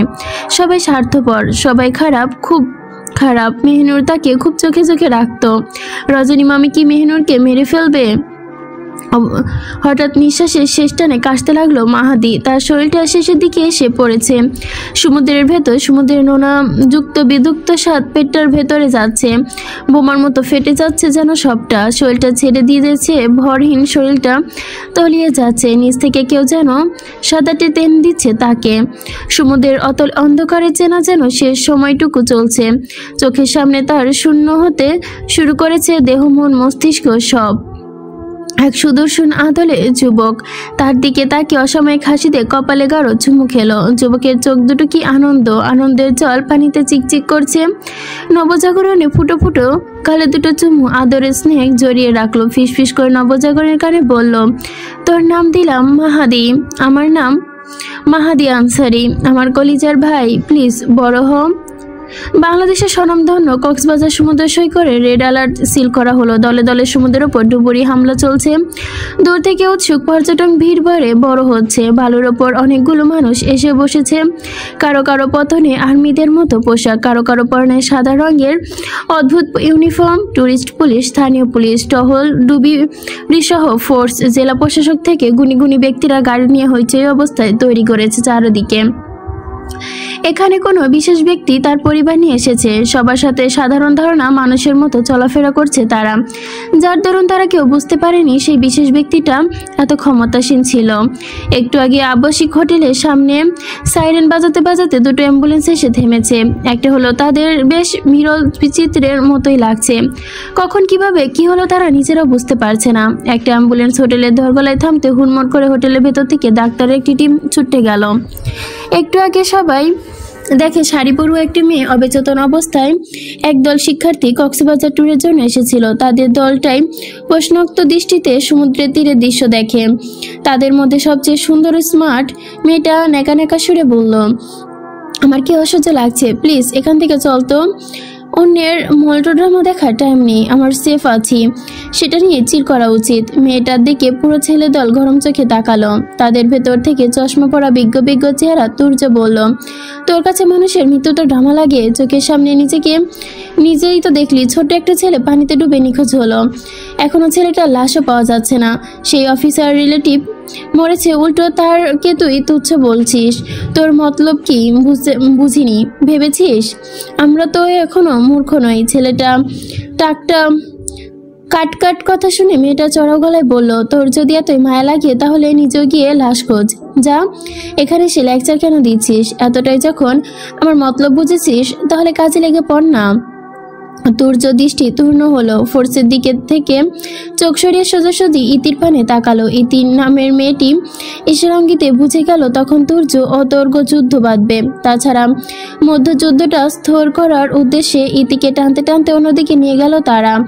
পরস্ত ইতি চোখ পাকিয়ে রাগে গজগজ করে বলল, তোরা আমাকে আনলি কেন? দিতাম দুটো গালি শুনিয়ে, ফাজিল কোথাকার। যখন তখন আমার ওপর তেড়ে আসে। এদিকে ঠান্ডা করার উদ্দেশ্যে মিলি নামের মেয়েটা নিজের কোকের বোতলটা ধরিয়ে দিল। খাওয়ার জন্য ইশারা করতে শান্ত কণ্ঠে বলল, চেতিস না, তুর্যকে শুধু শুধু আমার গবেট বলি? ও তো আস্তে একটা গবেট। আমরা সারাক্ষণ বই মুখ গুজে থাকলেও কেউ নিউটন হয়। টিচার ভাব নেয় সবসময়। মিলি ভুলবশত শুনে ভুরু কুচকে আফরা পড়াশোনায় ভুল তথ্য শুনলে আমার মাথা টিং টিং ঘন্টা বাজতে থাকে। এখনো তাই হচ্ছে। মিলি খপ করে নিজের যুক্তি ভেতর ধরল সে। তুই নিজে গবেট হয়ে তুর্যকে গবেট বলিস? নিউটন বলে চিয়ার্স ভাবস দেখাচ্ছিস সে ছাগল। আইজ্যাক নিউটন যদি একটু চিয়ার্স ভাব রাখতো তাহলে আজ তার কপালে বিয়ে তামাকা থাকতো, বুঝলি? ওই বেটার একটা গার্লফ্রেন্ডও ছিল, বাট আফসোস বেটার অন্য মানুষকে সবাসবের জন্য তার গার্লফ্রেন্ড তাকে ছেড়ে যায়। ইতি, মিলির ইতিহাসও সব মেয়েরা মুখচর দৃষ্টিতে তাকিয়ে আছে। আইজ্যাক নিউটনের ঘটনা শুনতে গিয়ে হঠাৎ করে অন্য মানুষকে গলায় মিহি বলল, ওই লোকটা খুবই মারাত্মক দোস্ত। যে সে জাস্ট একবার তাকিয়েছিল, মুখটা ক্লিন, নো দাড়ি, একদম আর্মি কাটের মতো চুল। সবচেয়ে আশ্চর্যের কথা কি জানিস? পানিতে ভিজে লোকটা মার্শাল ফার্শাল বডির মতো লাগছিল। He is the gentleman look. সমুদ্রের অভিযান এখনো চলছে। লাপাত্তা মাহাদিকে খোঁজার জন্য পুরো ফোর্স ডেকে ফেলেছে। মাহাতিম খিটখিটে মেজাজে দেখে জুনিয়রদের অবস্থা শোচনীয়। বিশেষ করে নোমান ইকবাল ঢোক গিললেন। একটু পর ভয় কাটিয়ে চললেন। মাহাদির কিছু হলে মাহাতিম তাদের একটাকেও ছাড়বে না, সবগুলোকে ইচ্ছে মতো ছাড়বে। তার চেয়ে বড় কথা, মাহাতিমের রাগের চেয়েও নীরবতা সবচেয়ে বেশি ভয়। পুরো ডিপার্টমেন্ট জানে মাহাতিমের নীরবতা কতটা ভয়াবহ। মাহাতিম এখন সেই রূপে নীরব বনে আছে। মুখে ন্যূনতম শব্দ নেই। গায়ের শার্টটা ভিজে, প্যান্ট ভেজা, শরীর ভিজে, বুকের কাছে ধোঁত ভাঁজ করা, মুখের তলে অ্যাটাচ করে কাঠধারী ভঙ্গিতেই দাঁড়িয়ে আছে। তার ডানে বামে দুজন সিনিয়র পুলিশ ওয়ার্কিং টকিতে কথা বলছে। আশেপাশে কিছু পর্যটক অবাক চোখে তাকিয়ে দেখছে। কারো কারো দৃষ্টি মাহাতিমে আটকে আছে। আপাতমস্তক তার দিকে দৃষ্টি বুলিয়ে নিজেদের মধ্যে ফিসফিস করছে কেউ। হঠাৎ নোমান পকেট থেকে ফোন বিট করলো। পকেটে হাত ঢুকিয়ে ফোন বের করলো নোমান। কলটা রিসিভ করে কানে ধরতে ওপাশ থেকে নিউজ শুনে বিস্ময় রইল সে। কলটা কেটে দিয়ে নিঃশ্বাস ছাড়লো নোমান। ঠোঁটে জিহ্বা বুলে সামলে বলল। কয়েক কদম সামনে থাকা মাহাতিমের দিকে ধীর পায়ে এগিয়ে গেল। বাহাতে পুলিশের ক্রস করে মাহাতিমের সামনে এসে দাঁড়ালো। ভুরু পেটোয়ালা পুলিশটা নোমানকে দেখে কিছু একটা বুঝে দূরে সরে গেল। একটু ভঙ্গিতা ছাড়াই মাহাতিমের ডান দিকের পুলিশটা সরে আসতে সন্নিকটে এলো নোমান। সশরে নামিয়ে একটু আগে নিউজটা বসের উদ্দেশ্যে বলল, স্যার আপনাকে হোটেলে যেতে বলেছে। ম্যামের অবস্থা একটু খারাপ। বিশেষ প্রতিক্রিয়া নেই, যেমন ছিল তেমনই আছে। মাহাতিম দৃষ্টি অটল, ভাব অটুট, দৃষ্টিভঙ্গি শক্ত। নোমান আবার সংকোচনভাবে বাকি কথাটা বলল, ম্যামের শ্বাসকষ্ট শুরু হয়ে গেছে স্যার। আপনার ছোট বোন ফারিন আপনাকে যেতে বলেছে। কথাটা বলার প্রায় মিনিট খানেক পেরিয়ে গেল। মাহাতিম একটু ভ্রুক্ষেপ দেখায়নি। সে স্থির দৃষ্টিতে ফেনিশ রশিতে তাকিয়ে আছে। আশাহত নোমান যেতে না যেতেই ওই সময় তেজালো গলায় ছোট্ট জবাব চলে আসলো, ডাক্তারকে হ্যান্ডেল করতে বলো। নোমান বেকুমের মতো অস্ফুট সুরে বলে উঠল, জি তারা মানে। সব কথা শেষ করাকে দাঁত টিপিয়ে চেঁচিয়ে উঠল মাহাতিম, ডাক্তারকে হ্যান্ডেল করতে বলেছি নোমান। Get lost. ঝাঁঝালো কণ্ঠের গলা শুনে এক মুহূর্তের জন্য সব যেন চুপ। সবার দৃষ্টি কেবল মাহাতিমের দিকে। অকিটকিতে কথা বলা পুলিশ কথা থামিয়ে মাহাতিমের দিকে তাকিয়ে আছে। নোমান আর চোখে তীব্রতর অবস্থা দেখে ছোট্ট করে বলল, সরি স্যার। ওপাশ নিরুত্তর। মুখ থেকে স্যারের কোনো শক্ত মুখের দিকে তাকালো নোমান। কিছুক্ষণ তাকিয়ে থেকে হতাশ নিঃশ্বাস ছেড়ে বলল, সময়ের সাথে পাল্লা দিয়ে এখন চারটে এসেছে, ঠেকেছে। মাথার ওপর সাক্ষী সূর্য এখনো পালানোর প্রস্তুতি নিচ্ছে। একটু আগে হেড অফিস থেকে কল এসেছিল। মাহাতিম সেই কল রিসিভ করতে পারেনি। মাহাতিম জানে তারা আজকের ভেতর ফিল্ডে ফেরার জন্য তাগাদা দিবে। একমাত্র এটার জন্য এই মুহূর্তে কল এসেছে, না হলে আসতো না। নিজের এইটুকু স্থির রেখে হেড অফিসের জন্য কল করলো মাহাতিম। কয়েক টোন বাসে রিসিভ হলো। হ্যালো। হেড অফিসের বিশেষ ব্যক্তির উত্তরে মাহাতিম বলল, আনসারি বলছি। মাহাতিমের কণ্ঠ পেয়ে ধাতস্থ হলো বিশেষ ব্যক্তি। সমবেদনার মতো বিমর্ষ সুরে বলল, তোমাকে আজকেই ফিরতে হবে Mahatim. I am so sorry. তুমি তো রুলস রেগুলেশন জানোই, আমি এর চেয়ে বেশি কিছু বলতে পারবো না। আমি রুলস মানতে বাধ্য। আক্ষেপে চোখ বন্ধ করলো মাহাতিম। কানে ফোন ধরা অবস্থায় জোরে নিঃশ্বাস ছাড়লো সে। স্বাভাবিক ভঙ্গিতে চোখ খুলে হালকা কেসে বলল, সমস্যা নেই, আমি নিজেও ডিপার্টমেন্টের এক্সিকিউট দিতাম না, কিন্তু স্যার যদি ডিউটি সেশনটা একটু বাড়ানো যেত। মাহাতিম অসম্পূর্ণ কথাটা ওই পাশের ব্যক্তি চট করে বুঝলো। আজই মাহাতিম, আমি এই বিষয়ে কিছু বলতে পারবো না। তোমাকে আজই ফিরতে হবে। আমি রুলসের এগেনস্টে যেতে পারবো না।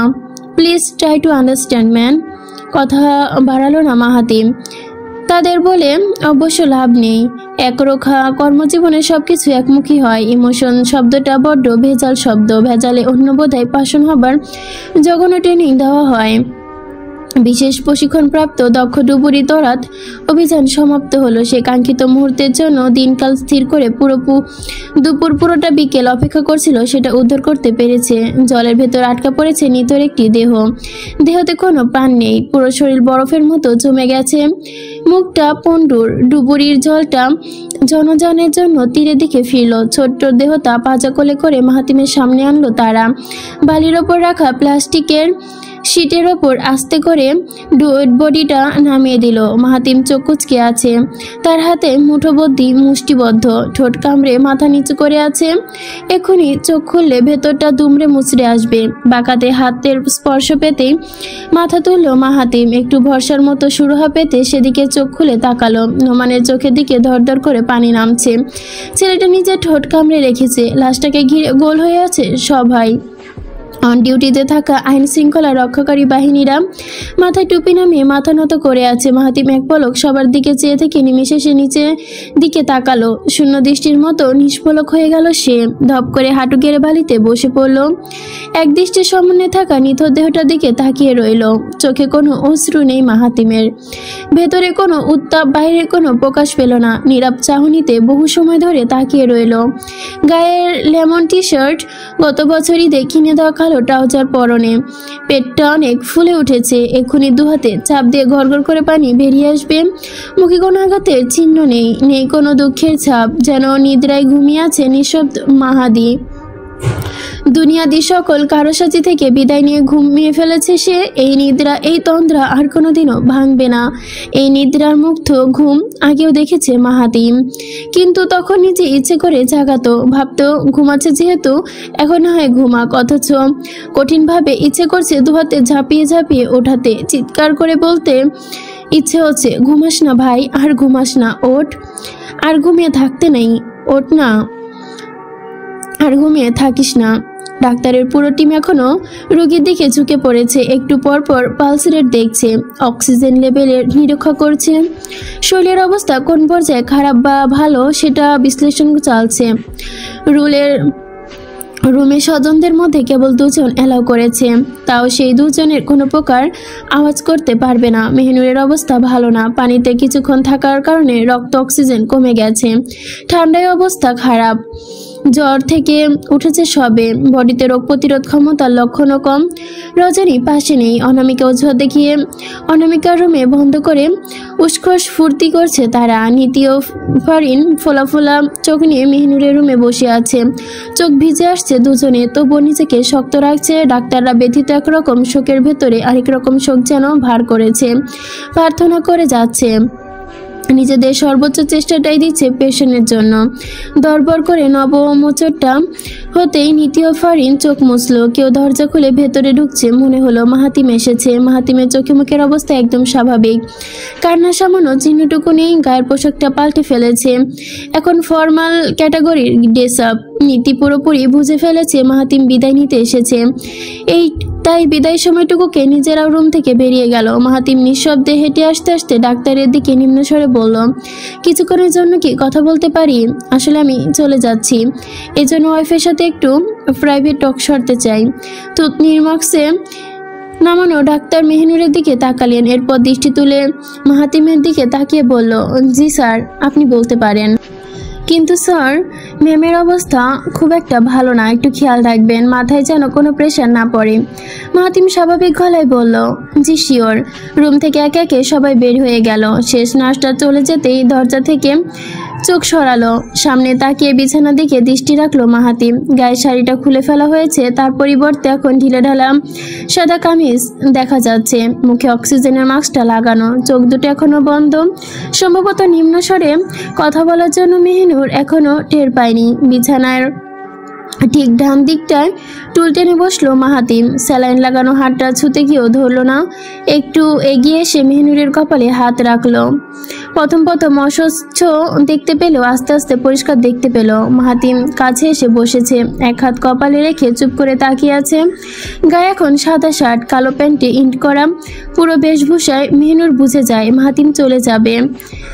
মেহনুরের দিকে অপলক চাহনিতে তাকিয়ে থাকতে ঠান্ডা সুরে বলল মাহাতিম, ঠিক আছো? মাথা নাড়িয়ে সায় দিল মেহনুর। মোটা অশ্রু চোখ দিয়ে গড়িয়ে পড়লো টপ করে।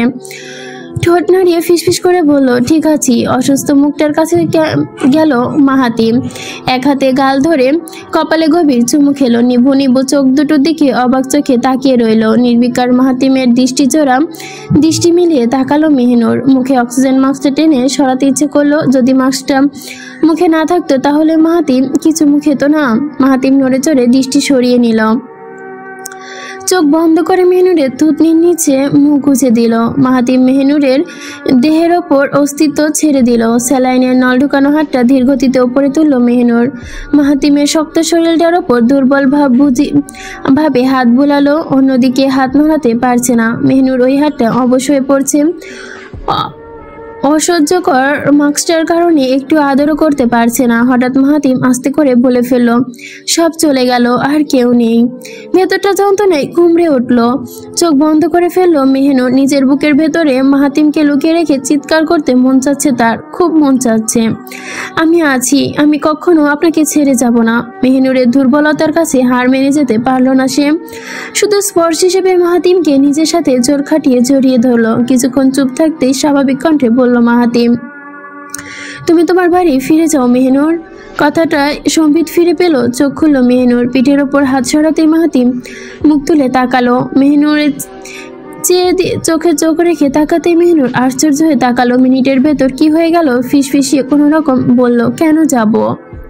মেহনুরের দিকে চোখ সরালো মাহাতিম। মেহনুরের স্যালাইন লাগানো হাতটা নিজের গা থেকে সরিয়ে দিল। পুনরায় মেহনুরের দিকে দৃষ্টি ফেলে কঠিন স্বরে বলল, কারণ এখানে কারোর দরকার নেই। তুমি তোমার গ্রামে ফিরে যাও, আমি সবিককে বলে ব্যবস্থা করে দিচ্ছি। আমি যাওয়ার পর নিজের দায়িত্বে গ্রামে ফিরে যাবে। একটা পাষাণ মানুষের মতো লাগলো মাহাতিমকে, একটা আস্ত পাষাণ তুল্য মানুষ। হতভম্বের মতো তাকিয়ে থাকতে থাকতে স্থির হয়ে গেল মেহনুর। কারো দরকার নেই মানে কি? ব্যথায় চোখ কোকড়ে ফেলল মেহনুর। বিছানার চাদরটা সাথে সাথে খামচে ধরল, কিন্তু আফসোস সে একটুও পারল না। বাহাতের রগটা প্রচণ্ড ব্যথা করছে। রাতের ওই টাইমটা যেন যন্ত্রণার অসহন ব্যথায় চোখ মুখ খিচে ফেলল মেহনুর। দু চোখের কিনারা দিয়ে মোটা মোটা দুফোঁটা অশ্রু গড়িয়ে পড়ল। সেটা দূর থেকে দেখতে পেল। দীর্ঘশ্বাস ছাড়ল কেউ। হতাশায় চূর্ণ হয়ে নিজের রুমে ফিরল সে। অলস পায়ে জানালার কাছে সে পকেট থেকে ফোন বের করলো। একবার ভাবলো কল করবে, পরক্ষণে চিন্তা করলো কলটা দেওয়া না উচিত। কানে ফোন এঁটে চাঁদিন আকাশে তাকিয়ে সৌভিক রাতে এখন 2টার বেশি। কলটা রিং হচ্ছে, তার মানে ওই পাশের ব্যক্তি এখনো জেগে আছে। বড় করে ঢোক গিলল সৌভিক।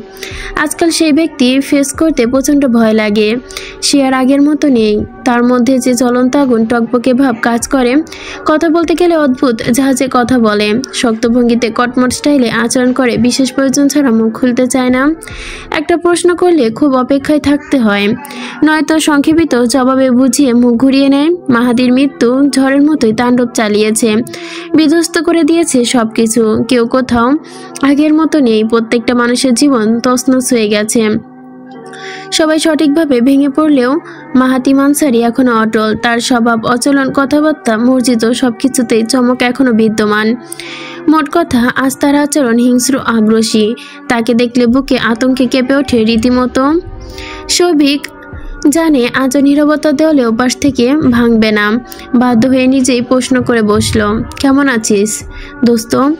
প্রশ্ন বুঝি ঠিক হলো না। ওই পাশের ব্যক্তিটা এখন প্রাণঘাতীর চেয়েও কম কিছু না। কিছুক্ষণ আমতা আমতা করে মধ্যে কথায় ফিরল সে। ওর শরীরের অবস্থা খারাপ মাহাতিম। বাধ্য হয়ে ডাক্তাররা এখন রক্ত দিচ্ছে। একটাবার বোঝ ওর কেমন অবস্থা হয়ে গেছে। একটু যে শয়তানের মতো আচরণ করছে সেটা কি ঠিক? তুই কেন বুঝতে চাস না? ও তোর প্রতি পুরোপুরি উইক।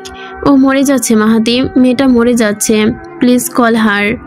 একদমই কথাগুলো বলে ফেললো সৌভিক। কথা বলতে বলতে গলাটা কখন জানি উঁচু হয়ে গেছে বুঝতে পারেনি। মাহাতিম এখনো চুপ করে আছে। উত্তর না পেয়ে চোখ দুটো বন্ধ করলো সৌভিক। জানালার ডান পাশের পর্দাটা নড়ে চড়ে তার মুখে বারংবার মৃদু স্পর্শ করলো। বাতাস কমে যেতেই পূর্বের মতো থেমে গেল পর্দাটা। মাহাদির মৃত্যুর 3য় সপ্তাহে সুস্থ হয়নি মেহনুর। নিউমোনিয়ার মতো শীতলঘনী রোগে আক্রান্ত হয়েছে সে। মাঝে মাঝে শ্বাসকষ্টের সমস্যা দেখা দিলে অক্সিজেন নিতে হয়। মাহাদি যখন সমুদ্রের উত্তালে জোয়ারে ভেসে যাচ্ছিল তখন সবাইকে উপেক্ষা করে পানিতে ঝাঁপ দিয়েছিল মেহনুর। সমুদ্রের নোনা পানিতে সাঁতারের দক্ষতা তার নেই। ব্যর্থ হয়ে পড়ে। তার নিজের শরীরটা যে অসুস্থ হয় ক্ষণে ক্ষণে। আদরের মাহাদির ওপর অবস্থা বাঁচানো তো দূর, নিচে পানিতে নেতিয়ে পড়ে। ওই সময় ব্যর্থ সৌভিক তীরের কাছে নীতির চিৎকার শুনতে পায়। পরিস্থিতি ভয়াবহ বুঝতে পেরে তাড়াতাড়ি মেহনুরকে উদ্ধার করতে ছোটে। ভাগ্য ভালো, মেহনুর বেশি দূরে তলাতে পারেনি। তীরের অনেকটা কাছাকাছি ছিল বলে দ্রুত উদ্ধার করতে পেরেছিল ওরা। সেটা থেকে মানসিক অবস্থার চুরমার মেহনুরের শরীরটা তালে তালে খারাপ করে দিয়েছে।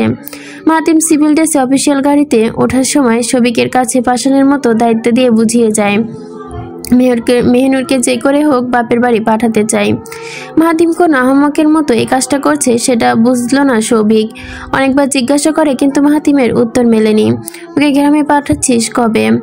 অনেকক্ষণ পর উত্তর এলে ভাবনা দুনিয়া থেকে ছুটে এলো শফিক। বুড়ো কোচকে আশ্চর্য হয়ে বলল, তুই কি এখন লাথি মেরে বের করতে চাচ্ছিস? তোর বউ যে অসুস্থ তুই বুঝতে পারছিস না? আবার ওপাশ থেকে নীরবতা আঁকড়ে ধরলো। কয়েক সেকেন্ড চুপ থেকে দৃঢ়তার সাথে বলল, গলা নামা, আমার সাথে গলা উঁচাবি না। ওকে পরের দিন বিদায় করার ব্যবস্থা করতে বলেছিলাম, তুই আমার কথা শুনিসনি, তারপর আমার সাথে গলাবাজি করছিস, যেটা আমি একদম সহ্য করতে পারছি না। অবিশ্বাস্য চোখে আকাশের দিকে তাকিয়ে রইল শফিক। মুখ খুলে কিছু বলতে গিয়েও যোগ্যোপযোগী শব্দ খুঁজে পেল না। আজ পর্যন্ত এমন টোনে কখনো কথা বলেনি মাহাতিম। তার সত্যি বিশ্বাস করতে কষ্ট হচ্ছে মাহাতিম এসব বলছে। শফিক বহু কষ্টে আবারও গলা দিয়ে শব্দ বের করলো। কথা বলতে গিয়ে আসতে বিলম্ব হলো সে। বিয়েটা যেদিন নিজের ইচ্ছায় করেছিলি দোস্ত, মেহনুর কিন্তু টু আওয়াজও করেনি। তুই যে ওকে চলে যেতে বলছিস এটাও মেনে নিয়েছে। মারজানটি ট্রিটমেন্ট এর জন্য ফ্লাইটে চড়িয়েও সোজা গ্রামে চলে যাবে। গলাটা আক্রোশে নেমে গেল। নিজের অসহায়ত্ব লুকানোতেই চুপ রইল শফিক। ওপাশ থেকে শোনার মতো মাহাতিমের আশ্চর্যেই চুপ। শফিকের তরফ থেকে কোনো সাড়া না পেয়ে নিরুত্তর ভঙ্গিতে রাখি বলে নিচ্ছিল। তখন শফিক ম্লান কণ্ঠে বলল, তোর বউ ঘুমের ঘরেও কাঁদে রে মাহাতিম, বিশ্বাস কর। ও যদি আমার বোন হতো তোকে আমি খুন করে ফেলতাম। তুই আসলেই নিষ্ঠুর। টুট করে কেটে গেল কলটা। এবার কলটা মাহাতিমের জায়গায় শফিকই কেটে দিয়েছে। কান থেকে ফোন সরিয়ে স্ক্রিনে তাকিয়ে আছে। মাহাতিম নিজে ঠিক ডান কোনা গ্লাসটা চৌকো করে রাখে। চৌকির অংশটা দিকে তাকিয়ে থাকতে থাকতে চোখে দৃষ্টি ঘোলা হয়ে এলো। অজন্তে ডেস্কের ওপর থাকা সাদা ডকুমেন্টে বড় বড় দুফোঁটা পড়লো সিওসি। খেলতে গিয়ে মাহাদি ভুলবশত হাত থেকে ফোনটা ফেলে দেয়। ফ্লোরের সাথে জোরে বাড়ি খাওয়াতে ফোনের ডান কোণটা গ্লাসটা ভেঙে গিয়েছিল। সেদিন মাহাদিকে ইচ্ছে মতো বকেছিল মাহাদি।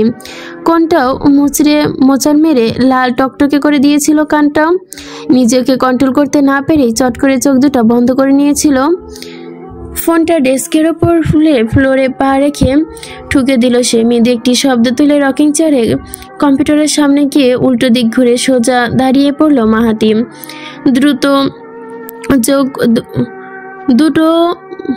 দ্রুত দুই চোখে আঙ্গুল বৃদ্ধ ও তর্জনী আঙ্গুল চেপে একটা টাওয়াল দিয়ে ওয়াশরুমে ঢুকে পড়ল। রাতে গভীর হলেও ঠান্ডা পানির শাওয়ারটা ফুল স্পিডে ছেড়ে দিল সে। তীব্র বর্ষণের মতো নিচে দাঁড়াতেই দু হাতে টি শার্ট খুলে ফেলল। দূরে নিরীক্ষণ করতে ঝাপসা দেওয়ালে বাড়ি খেলো। মেঝেতে পড়লো ওইটা। রাগে ক্ষোভে লজ্জায় নিজের প্রতি ঘৃণা করছে তার। ধিক্কার বুক চিরে আসছে তার। ঠান্ডা মস্তিষ্ক দীর্ঘদিনের প্রশিক্ষণ সুকৌশল দক্ষতা সবকিছু কিভাবে গুলিয়ে ফেলছে। চল শক্ত করে দু হাতে দেওয়ালের ওপর রাখে স্থির হয়ে দাঁড়িয়ে থাকতে থাকতে হঠাৎ সর্বোচ্চ শক্তি দিয়ে দেওয়ালে ঘুষি মারতে লাগলো মাহাতিম। একের পর এক শব্দ করে ঘুষি মারছে দেওয়ালে। ব্যালকনিতে ঝুলন্ত দোলনার সাথে বসে আছে অনামিকা। পা দুটো তুলে আসন করে বসেছে। তার দুহাতের ভেতর সিরামিকের কালো মগ। সেই মগ থেকে উত্তপ্ত ধোঁয়া কুণ্ডলি পেকে উঠে যাচ্ছে। সোডিয়ামের হলুদ বাতির জন্য রাস্তার দুধারে হলদেটে হয়ে আছে। জনশূন্য রাস্তা দিয়ে একটা দুটো মানুষ হুটহাট যাতায়াত করছে। নীরবতার মধ্যে তলিয়ে আছে জায়গাটা। একা একা চমৎকার লাগছে। দোলনায় বুনন শৈলী দেওয়ালে পিঠে হেলান দিয়েছে অনামিকা। মগের দুমুঠো চেপে ধরে ছোট্ট চুমুক দিল। ভেতরে তোষাদ ঢুকতে আরামে চোখ বন্ধ করে নিল। চেষ্টা করলো স্মৃতির পাতাগুলো হাতড়ে দেখার। মা নেই, মা দেখতে কেমন জানা নেই। মায়ের স্নেহ কত মধুর হয় তাও জানা নেই। খুব ছোট থেকে আদরহীন জীবনে বড় হয়েছে সে। বাবা তো মস্ত বড় পলিটিশিয়ান। দেশের ক্ষমতাধর ব্যক্তিদের মধ্যে ওঠা বসা চলাফেরা সব কিছু। এমনও তো বাবা আছে। দিন পর্যন্ত বাসায় আসতেও না। ফুপি তার বাবার মতোই খুশি পাওয়ার দাপট দেখাতো। মহিলা হলেও যেন একাই 100। আনসারি নিবাসী রজনীর সঙ্গে সঙ্গে সেও থাকতে শুরু করে। স্কুল কলেজের সঙ্গদোষের কারণে অশ্লীল ব্যাপার স্যাপারের রুচিহীনতা লাগে তার কাছে। আজ পর্যন্ত কোনো ছেলে আনার প্রতি মুখ ফিরিয়ে চলেনি। তার আকর্ষণীয় ফিগার ও দেহভঙ্গিমা ছেলেদের টানতে বাধ্য করে। যাকে টার্গেট করে সেই ছেলে ওর দিকে অদ্ভুতভাবে ঝুঁকে পড়ে। অদ্ভুত ও বিচিত্র জগতের মধ্যে ধীরে ধীরে এভাবেই প্রবেশ করে অনামিকা। অনামিকার পরিবারের অযত্নশীলতার ব্যবহারের কুফলে পরিণত হয়েছে, ঠিক মদের নেশার মতো পরিণত হয়েছে তার ফুর্তিগুলো। যেখানে সেখানে ছেলেদের সাথে সঙ্গে উদযাপন করার মুখ ছিল তার। মাহাতিমের প্রতি আকৃষ্ট হলেও নিজেকে সামলিয়ে রাখত সে। মাহাতিম যে অন্য 10 যুবকের মতো নয় ভালোভাবে বুঝতে পারে অনা। মাহাতিম তার প্রতি চোখ তুলে দেখত না। মাঝে মাঝে লঞ্চ সাইডে জটিং শেষ করে ঘামার্ত বডিটা যখন বিচলিত হতো, আনা এক আকর্ষণ বোধ করতো মাহাতিমের প্রতি, কিন্তু মাহাতিম তাকে কোনোদিনও পাত্তা দিত না। অনেকভাবে মাহাতিমকে নিজের দিকে টানার চেষ্টা করেছে, প্রতিবারই মুখ থুবড়ে ব্যর্থ হয়েছে অনামিকা। তার এমন কথা রজনী যখন জানলো তখন বেশ অবাক হলো সে। বারবার মাহাতিমের কাছ থেকে প্রত্যাখ্যান পেয়ে হিংস্র হয়ে উঠেছিল অনামিকা।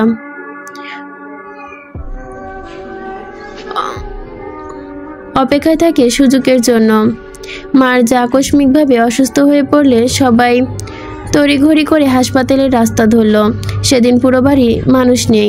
অনামিকা একটা ঝঞ্ঝা থেকে নিস্তরতায় মিশে গেল।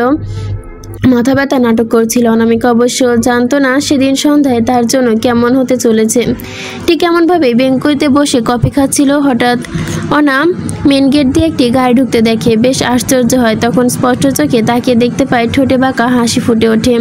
কফিটা আধা খেয়ে অপ্রস্তুত করতে থাকে অনামিকা। আজ রাতটা নীলা খেলা না হলে প্রাণ খেলা হবে অবশ্যই। মাহাতিম বাড়িতে ফিরলেও মায়ের অসুস্থতার কথা সিরাজ কাকার জন্য জানতে পারেনি। ক্লান্ত মাহাতিমকে দেখে তিনি ভাবেন একটু পরেই জানিয়ে দিবেন, কিন্তু মাহাতিমের বিশ্রামের জন্য পাঠিয়ে দেন রুমে। নিজের অন্য কাজে করতে থাকে। ওত পেতে থাকা অনামিকা চুপ করে দরজা ঠেলে ঢুকে জানালার সব পর্দা দিয়ে ঢেকে দিয়ে পুরো ঘর অন্ধকার করে দেয়। মুচকি হাসলো অনা। মাহাতিম সে ঘুমের সময় চারপাশে অন্ধকার করে শয় সেটা সে জানে। ব্যাস চোখ খুলে সাই অন্ধকার পা টিপে টিপে এগিয়ে গেল। পুরো রুমটা পারফিউমের গন্ধে মোমো করছিল। ঘুমন্ত মাহাতিমকে দেখে উন্মাদ হয়ে গেল অনা। ঘোর লাগা দৃষ্টিতে তাকিয়ে রইল। বিছানার উপর হয়ে শুয়ে আছে মাহাতিম। বিছানার এক পাশে হাত সদ্য খুলে রাখা টি শার্ট, শার্টের সাথে হ্যান্ড পাশ ওয়াচ, সাদা রঙের রুমাল পরে আছে। কয়েক মাসের দীর্ঘ ট্রেনিং, লম্বা জার্নি, ক্লান্ত ছিল মাহাতিম। কোনো রকমে ফ্রেশ হয়ে কেবল শার্ট খুলে বিছানায় ঢলে পড়ে।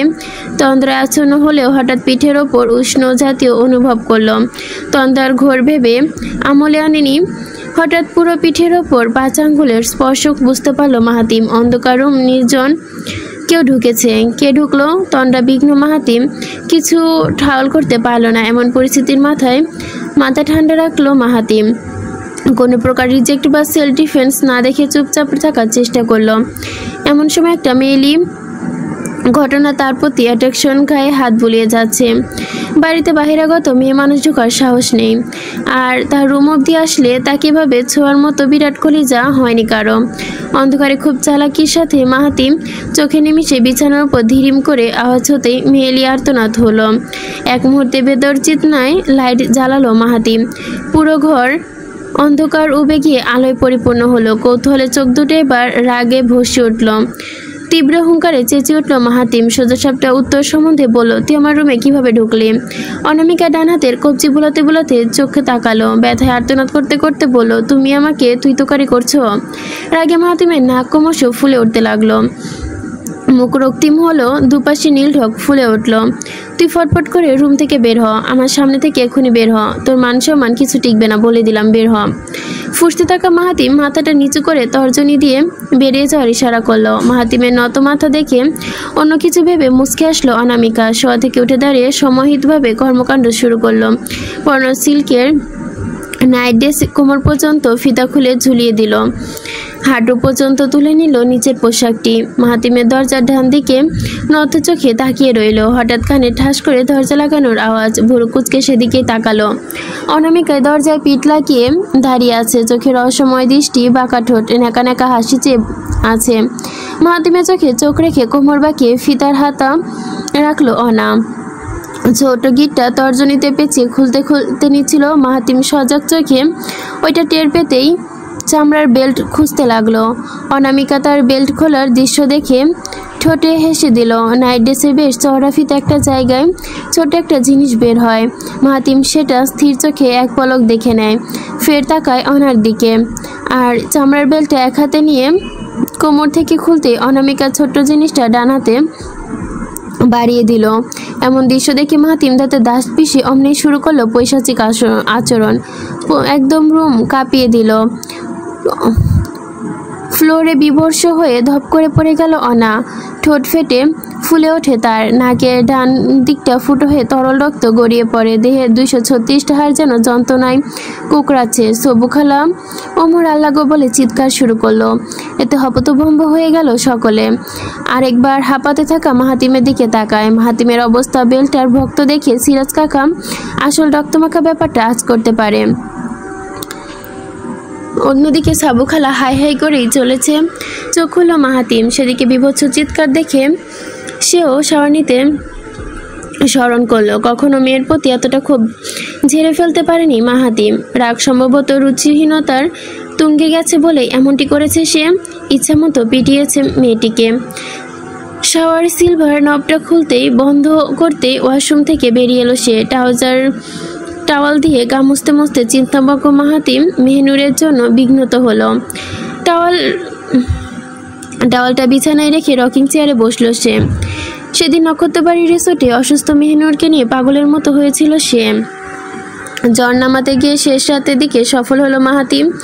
মেহনুরের মাথাটা তার কোলে ছিল সেদিন। আজ মেহনুর অসুস্থ, কিন্তু সে পাষাণের মতো দূরে আছে। দূর থেকে চোখ ভোলাতে অদ্ভুত স্টাইলে একটা টেক্সটটা তার বুকের স্পন্দন বাড়িয়ে দিল। How are you feeling my boy? My should take the behaviour wife, take care. Rajani ইবনাথ। তোর বউ ঘুমের ঘরেও কাঁদে রে মাহাতিম। হঠাৎ কথাটা মনে পড়তেই অজানা এক উত্তেজনায় ডেস্ক থেকে ফোন তুললো। চট করে কল করলো, রিসিভের অপেক্ষা করলো। ফোন রিসিভ করছে না। ফোন ধরছে না কেন? লাগাতার পরের পর কল দিতে লাগলো মাহাতিম। অস্থির হয়ে গেল। হ্যালো হ্যালো, মেহনুর তুমি কি শুনতে পাচ্ছ? কোনো উত্তর নেই, কোনো সাড়া নেই। মাহাতিম আরও উৎকণ্ঠায় ঢলে পড়ল। Mehnur please response me. Mehnur কথা বলো। মেহনুর তুমি কি শুনতে পাচ্ছ? মেহনুর কথা বলো।